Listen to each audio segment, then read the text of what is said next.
Acara ini didukung oleh Dalam Al-Quran dinyatakan bahwa Allah menciptakan itu berpasang-pasangan, baik manusia, hewan maupun juga terjadi pada tumbuh-tumbuhan, dan di situ terdiri dari laki-laki dan perempuan. Oleh karena itu, kalau ada jenis ketiga di antara laki-laki dan perempuan, tidak laki-laki dan tidak juga perempuan, itu merupakan satu deviasi menurut teks kitab suci.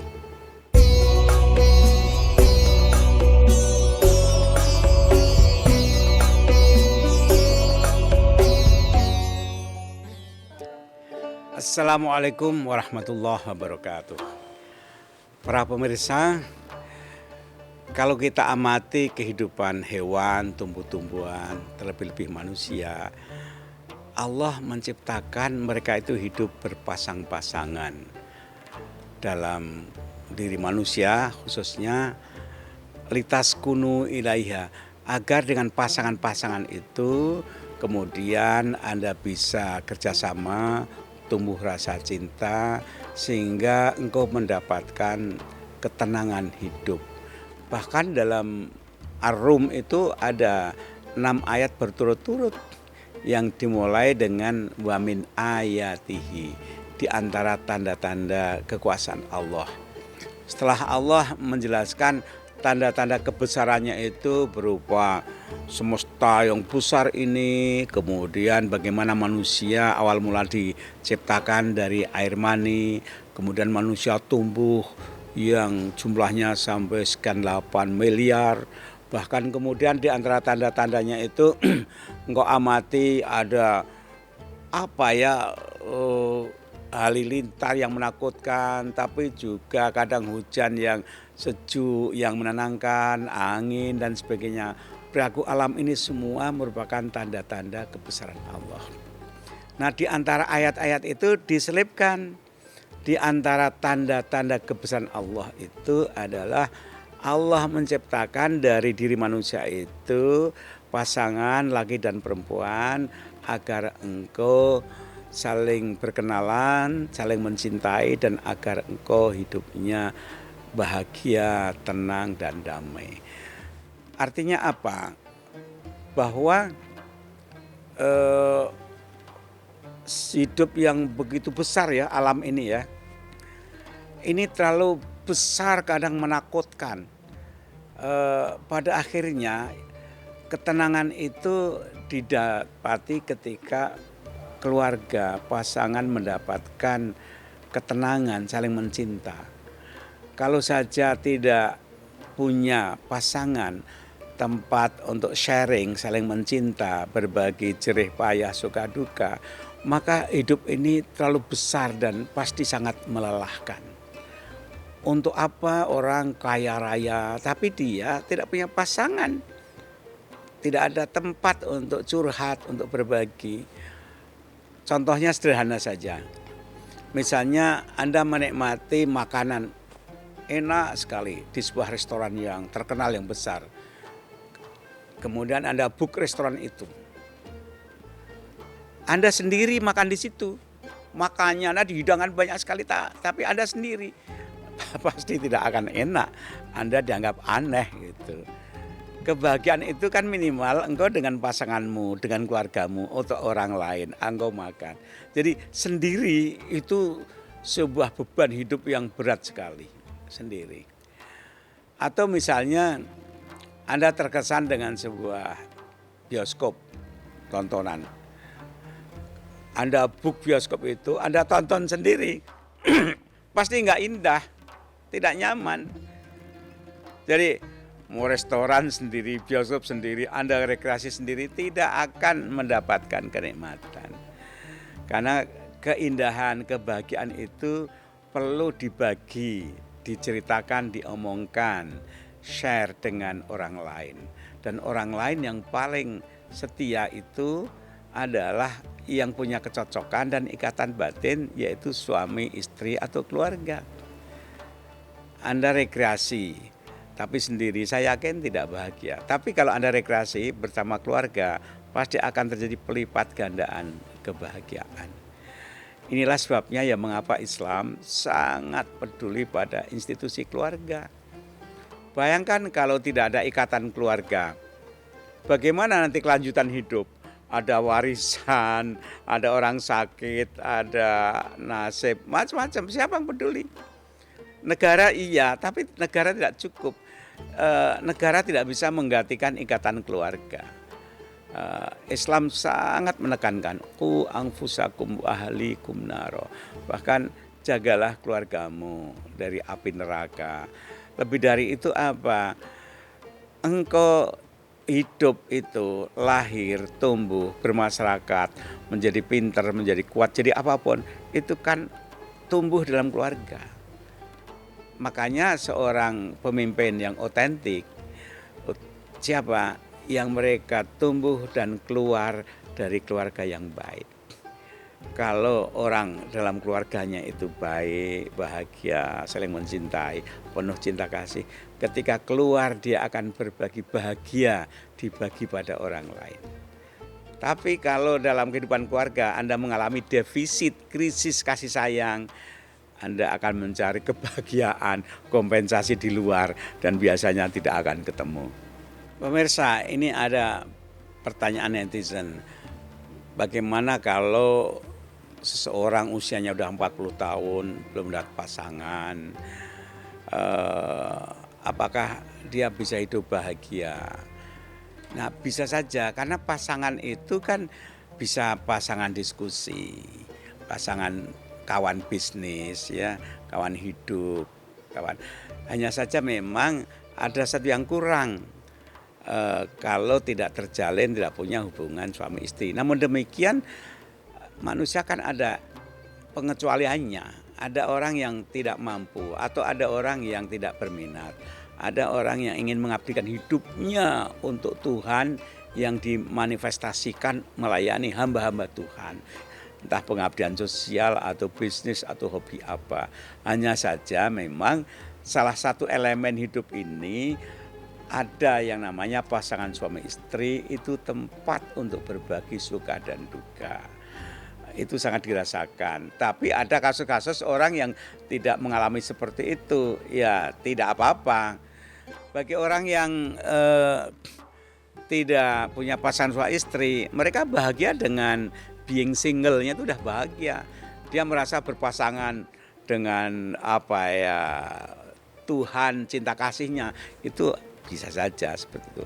Nah, apakah kemudian orang seperti itu berpandangan, ya udahlah di dunia saya tidak punya jodoh, nanti di akhirat, ya boleh saja seperti itu.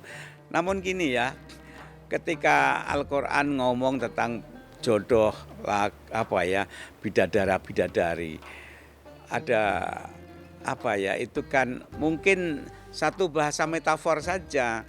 Padahal kata hadis mengatakan gini, kenikmatan yang disediakan Allah bagi orang beriman itu mala ainun ro'at, bahkan mata pun belum pernah melihat, wala udunun sami'at, telinga pun belum pernah dengar ceritanya seperti apa, wala khotoro bibali basyar, bahkan di hati pun nggak terbetik bagaimana. Artinya apa? Keindahan, kenikmatan yang dibayangkan oleh manusia dan yang disediakan Allah itu di luar bayangan manusia. Pemirsa, baiklah ya, kita break sejenak, nanti kita lanjutkan lagi.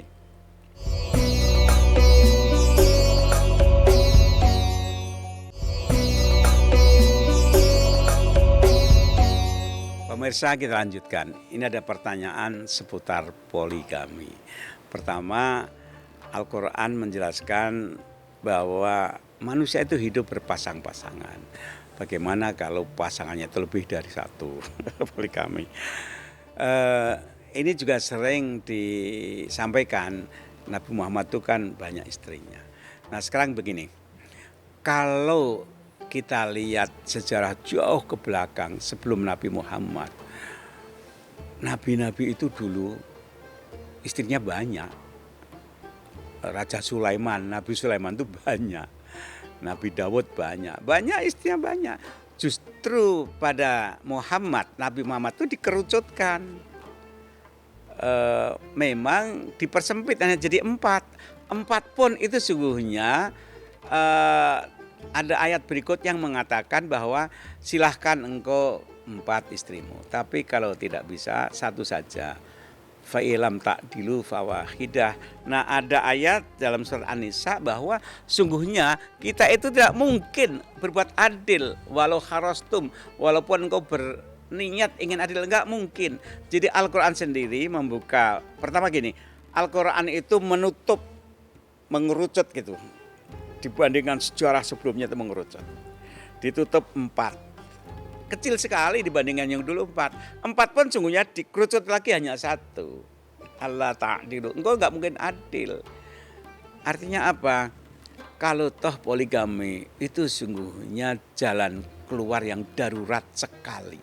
Bukan perintah. Dan syaratnya pun harus adil. Nah, Quran menjawab, apa bisa kamu adil? Sulit adil itu. Kalau toh terjadi, kalau dikaitkan Nabi Muhammad itu suami yang setia sekali ketika Khadijah masih hidup. Bahkan secara psikologis, andaikan Khadijah masih hidup, tidak mungkin Nabi itu poligami, tidak mungkin. Dan kedua, mengapa poligami itu dikaitkan dengan dakwah. Ada unsur-unsur politik dakwah. Jadi istri itu mewakili suku apa. Yang ketiga itu janda-janda yang tua-tua, yang Nabi itu mengangkat, menolong, yang orang lain tidak mau. Jadi orang-orang yang lain yang gagah-gagah itu tidak mau. Nah, praktek poligami sekarang ini kan tidak ada kaitannya dengan dakwah, yang dicari yang masih muda-muda. Dan bahkan dia ya pendeknya lebih pada dorongan pleasure ya. Ini beda sekali. Jangan salah paham oleh karena itu kalau tanya Islam itu prinsipnya monogami. Itu prinsip Al-Quran. Poligami dimungkinkan. Sebabnya apa? 1, bagaimana kalau istri tidak punya anak? Dia kepingin sekali, suaminya tidak bahagia dan istri peduli pada suami, kemudian mengizinkan. Ada lagi yang kemudian istrinya yang mencarikan, ada kan? Yang mencarikan permisi pada istrinya. Kalau istrinya tidak boleh, ya tidak. Jadi pemirsa, kalau toh misalnya ada orang ingin poligami, itu hendaknya berpikir dalam-dalam. Jangan sampai dia hanya memenuhi nafsu sesaat tapi mengorbankan perasaan istri, anak-anak, orang tua, dan satu saat diri Anda itu jatuh harganya. Sebagai seorang ayah, apa sih yang paling berharga? Dihargai, dihormati oleh keluarganya. Tapi begitu Anda poligami dengan menyakiti yang lain, itu Anda mengorbankan mahligai rumah tangga. Bagaimana kalau mereka melakukan? Bisa saja, tapi harus ada alasan yang betul-betul bisa diterima. Ada lagi bagaimana dengan yang cerai? Hadis mengatakan gini, abghadul halal ilallah at-tolak. Tolak itu memang halal tapi sebenarnya sangat tidak dikehendaki oleh Allah. Dan itu dimungkinkan ketika 2 orang sulit sekali untuk ditemukan karena mungkin karakternya, karena faktor-faktor lain yang membuat sulitlah bertemu. Itu bisa saja terjadi kan yang sulit. Daripada nanti terus ya sudah, apa boleh buat cerai. Jadi ada alasan-alasan tertentu. Sehingga bagi agama yang memang melarang perceraian, ya silahkan aja. Tapi Islam prinsipnya monogami, tapi ada peluang yang sangat sempit sekali untuk bisa dibuka, yaitu cerai dan poligami. Itu sungguhnya pintu peluang yang sungguhnya sempit sekali. Jadi begitu kira-kira ya. Ingat bahwa Islam itu mengajarkan monogami prinsipnya. Kita lanjutkan lagi, namun sebelumnya ada tayangan berikut ini.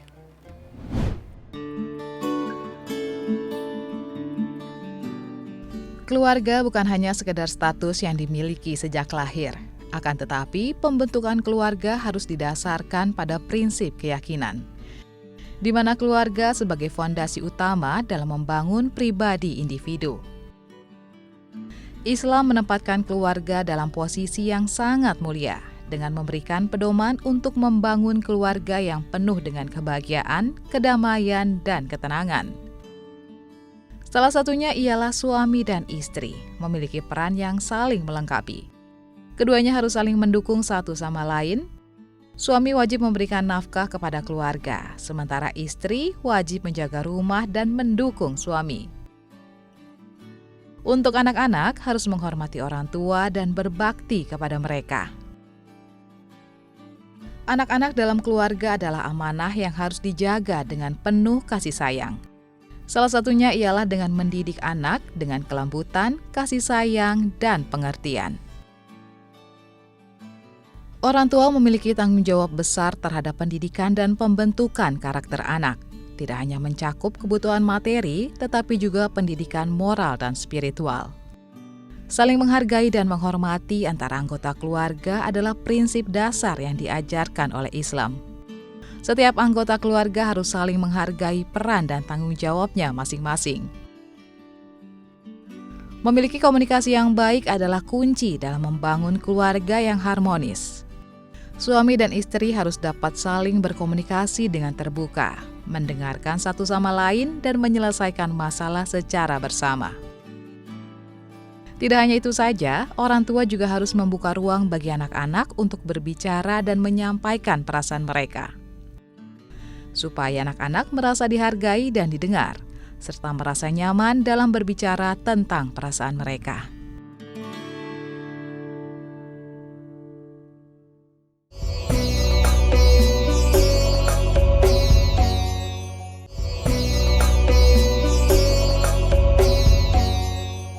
Pemirsa, kita lanjutkan ya. Islam menganjurkan, mewajibkan berumah tangga, punya keluarga, punya keturunan, dan itu ibadah. Di dalam Islam, rumah tangga itu ibadah yang membahagiakan. Ada ibadah yang berat, haji misalnya, itu kan berat secara fisik, tapi berumah tangga itu ibadah yang membahagiakan. Nah, ada satu penelitian yang dilakukan oleh psikolog sosial, saya terkesan sekali. Ada orang yang top di dunia ini. Mereka berpikir gini, ini peneliti ini, yang buat mereka bahagia, kalau toh mereka bahagia itu apa ya? Gitu. Maka dia membuat kuesioner dibagi pada orang-orang yang jangan ditanyakan lagi kekayaannya, kemudian udah populer, udah top sekali lah. Dibagi pertanyaan, faktor-faktor apa saja yang buat Anda bahagia? Having a good family life. Jadi ternyata orang yang top di dunia itu kebahagiaannya bukan pada jumlah kekayaannya, bukan karena popularitasnya, bukan. Itu sudah nggak dipikir lagi. Mereka sudah inflasi, sudah nggak butuh duit, nggak boleh popularitas. Tapi satu rupanya, kebahagiaan itu terletak pada ketika kehidupan keluarganya baik. Suami, istri, anak, orang terdekat saling mencintai. Itu kebahagiaan yang sangat mahal sekali. Having a good job, memiliki pekerjaan yang baik. Orang itu walaupun kaya, tidak kerja, tidak akan bahagia. Nganggur, jobless itu tidak bahagia. Kerja itu ternyata mendatangkan kebahagiaan. Membantu orang lain, kemudian produktif, hasilnya bisa membantu orang itu bahagia dan aktualisasi diri. Dengan catatan apa? Kerja yang baik. Kalau kerja yang tidak baik itu merongrong kebahagiaan orang. Tapi kerja yang baik itu bangga. Ditanya kerja apa, di mana, dia tidak keberatan mengatakan kerjanya. Saya yakin walaupun orang kaya, tapi kalau kerjanya itu dari korupsi atau penyelundupan narkoba, saya yakin nggak akan bahagia.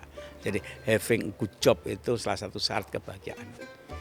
Having a good friends and community, memiliki teman bergaul, kumpul-kumpul, ngopi-ngopi yang baik-baik. Jadi teman itu baik. Tiga ini merupakan tripod. Kalau Anda sudah punya tiga ini, waduh itu udah surga dunia. Keluarga baik, kerjaan baik, teman baik. Kalau Anda kadang merasa jenuh di rumah, ya kerja itu hiburan. Kerja yang produktif, profesional, itu sangat menghibur. Kalau orang capek karena kerja, itu cepat hilang. Tapi kalau capek karena nganggur, itu lama hilangnya. Jadi tiga itu ya. Having good family life, a good job, good friend. Kalau diteruskan ada lagi apa good health, sehat. Sebab kalau tidak sehat, Anda tidak bisa menikmati kebahagiaan yang lain. Sehat. Financially, secara finansial, sufficient, cukup. Bukan mewah, bukan melimpah, bukan kaya raya, tapi cukup. Nah cukup itu salah satu rahasianya apa? Bersyukur.